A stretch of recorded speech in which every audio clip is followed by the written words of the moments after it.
Hi everyone. So in the last video we have seen how we can use a continue keyword in a real world application. So somewhat similar application we will see, almost similar application actually, how we can use the break keyword in such a application, right? So I will write a void setup.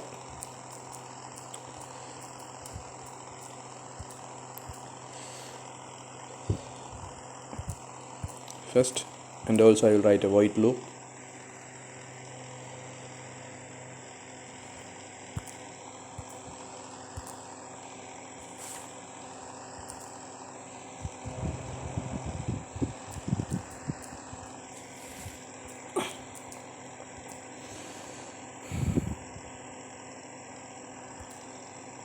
Okay, so we have a void loop.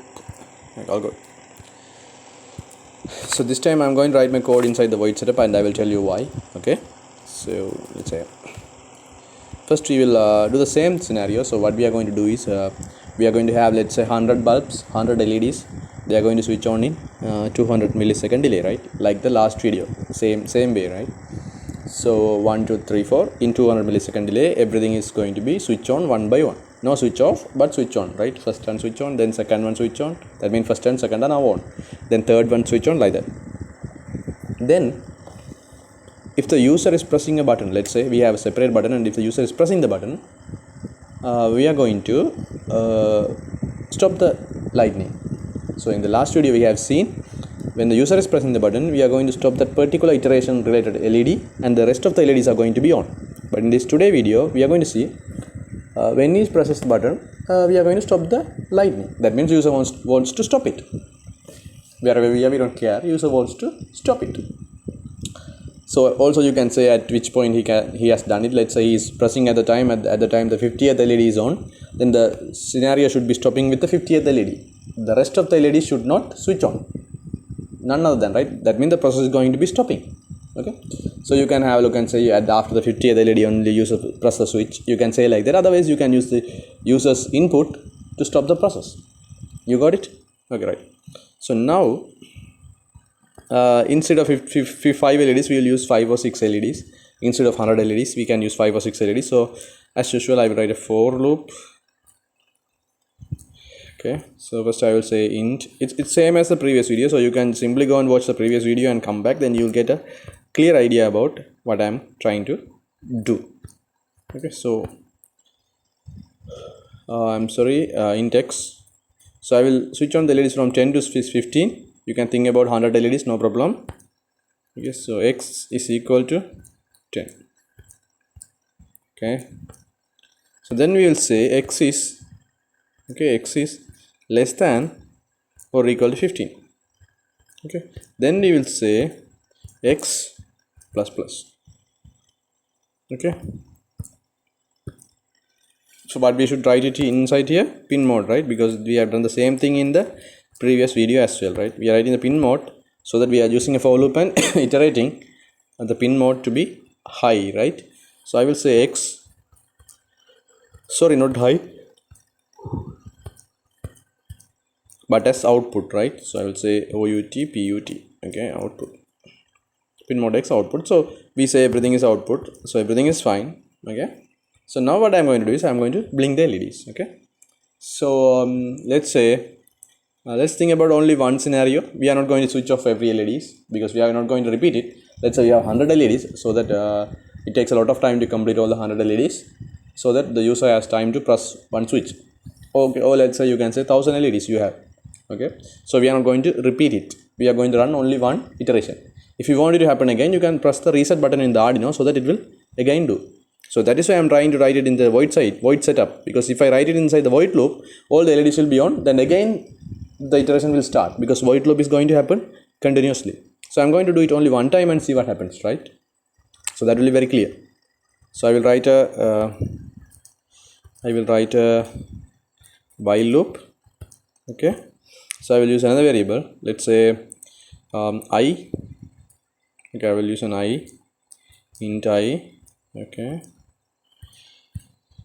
Okay, so while I'm sorry, int I is equal to 10. First I will say int I is equal to 10. while I is less than or equal to 15, then I will write this looping scenario, right? So first I will switch on LEDs one by one. So I will say digital read, digital read 10, okay, high. It's not digital read, it's digital write. Okay, I'm telling things wrongly. Digital write. There's write keyword. Okay, fine. Digital write 10 high. My god, what I'm just doing. Okay, so then for the moment we can say not 10 high. Again, I was wrong. It should be high. For the moment, now I will have the delay business here. So 200. Okay. So, but what I want to do is like the same video, I'm going to take an input from a switch. So you know how to connect a switch to a pin and all those things. So I'm using pin number 2.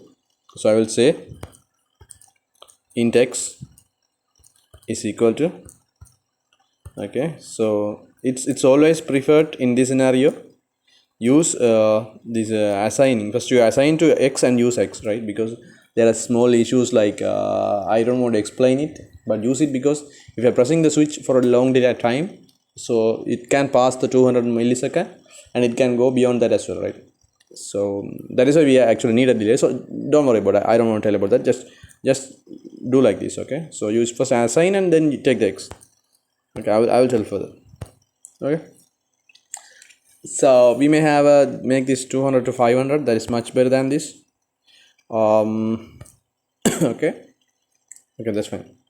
So then, okay, if you'll have an if 500, yes, yeah, we can use 500 or what, let me think. Okay, let's have it 200. We will see what we can do. Int, okay, so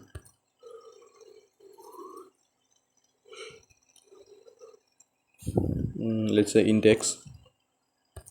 Okay, if x is equal to low. So I missed a point, I will tell that.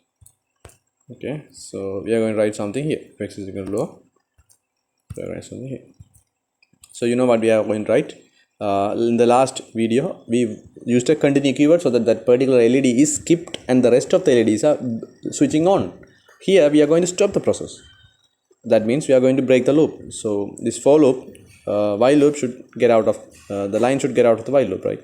So let's say, where's the while loop starting? Yes, here. Okay, so this while loop is starting and ending here, and void setup is ending where I'm doing ending here. So this program should break. I mean, if the user is pressing a switch, if x is low, the program should break the whole while loop and come out of the while loop. Come here, it should come here. Not like continue, it is again coming to while. No. It should get out of the while loop so that the rest of the LEDs never will be switching on. So let's say at the LED number 13, you are going to have the scenario. Okay, the user is going to have a scenario. Then 11, 12, 13 will be on. 11, 12 will be on. 13 will not be on because after the if condition only, the switch on scenario is there. You understand? So when it coming into 13, let's say during the 13, the user is pressing switch. So 13 iteration, right? So then it will break it. So the 13 LED will not be on anyway. You get it? Okay. So I will use a break keyword here. Right, I hope you can understand, because if you don't understand, you can watch the previous one that just continue. Okay, break is here. So then what we do is we don't care, so it's fine. Okay, so right, so it will break, right? So if you check out the scenario, what will happen is at LED is 10, you are not pressing anything.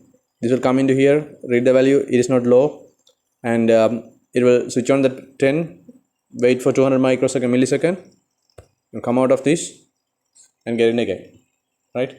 Maybe you can have it's better to have a little more delay, because the problem is if you are pressing more than 200 millisecond, if you keep pressing, I wonder sometimes the second iteration also start, and the next LED also, I mean, it will not be a problem. The next iteration also, the reading will be counted. So just don't worry about it. Let's have a little more than that. So right to have like 300 somewhat, okay? Or why don't we go for 500?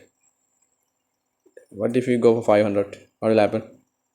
No, let's have 300. Let's not worry about that. So while you're doing, if you have any issues, if you have some misconfigurations or unexpected results, try to increase the delay little slowly. I don't want to explain the scenario now because it's too much for you. So don't confuse, just go for this code. So just try to understand what is happening. Pin LED number 10 is coming, you are not pressing the switch, 10 is on. 11 is coming, you are not pressing the switch, 11 is on. 12 is coming, not pressing the switch, 12 is on. 13 you are not pressing, 13 is on. 14 you are not pressing, 14 is on. 15 you are not pressing, 15 is on. Everything will be on, and this void setup will finish, and the program will come into void loop, and void loop will not run because there's nothing inside that, right? So the code will finish. So let's say you're having 1000 LEDs, so all the 1000 LEDs will run one by one, and the code is finished. Why I took is, it is very simple if I am trying with one iteration, that means void setup. So in our scenario, let's say you are going to press a switch, press the button. So let's say 10 is coming, now you are not pressing. 11 is coming, you are not pressing. 12 is coming, you are not pressing. 13th iteration, you are pressing the switch. Okay, then what will happen is, it will break it. So 12 is on, before 13 become on, because 13 on is here, right? Line number 13, that means digital write I high. Before coming that, the break will happen here. So it will break the while loop, right? So where's the while loop? It starts here and ends here. So it will break the while loop, and the program will come to this line. It will never go to this line. It will come to line number 16, 17, and it will get into void loop, and it will not do anything there. So if you see 10, 11, 12 is on, and 13, 14, 15 is off. They are not switched on, those LEDs. That means you have broken the loop. If you have used a continue keyword, what will happen? 13 will not be on, but 14 and 15 will be on. Now you have broken. So if somebody comes and see, okay, 11, 12 are on, 13 is off. From 13 it's off. Then they will understand, okay, you have pressed a switch during the 13th iteration, 13th LED iteration. So otherwise we can say it is an LED switch on. LED lights are going on a switch, one by one switch on. If the user wants to stop it somewhere, they can press the button, the system will stop. So simply using break keyword. So this system may not make sense, but you can have some idea how it can be used. Your break keyword knowledge can be used to obtain the results in the real world projects. Okay, I hope it is understandable, and I missed to add the point. So I forgot to miss the pin mode of the button, so that must be happening. So you should also inform pin mode to, you understand why it is needed, right? I have already told you this. Input, okay guys, dash pull up. All good, right? So we will have it here. Okay, so now try to see whether there's a possibility you can have it inside the void loop, and if you bring this code inside the void loop, what will happen? What can be the real world issue you may face or benefit you may get? So you can think about that now. For the moment, if you understand why each and every single line is written, why it is written, if you understand that, that's enough for me, right? So if you don't understand, rewatch the video, you will get the point, because I was explaining in a very slow manner. If you don't have anything, I'm sorry. I'm sorry guys. If you don't have anything unclear, you can ask in the comments, or you can watch the previous videos from the beginning and you'll get some idea. So thanks guys, please do subscribe us, and I will catch you up in the next video. Have a great day and bye.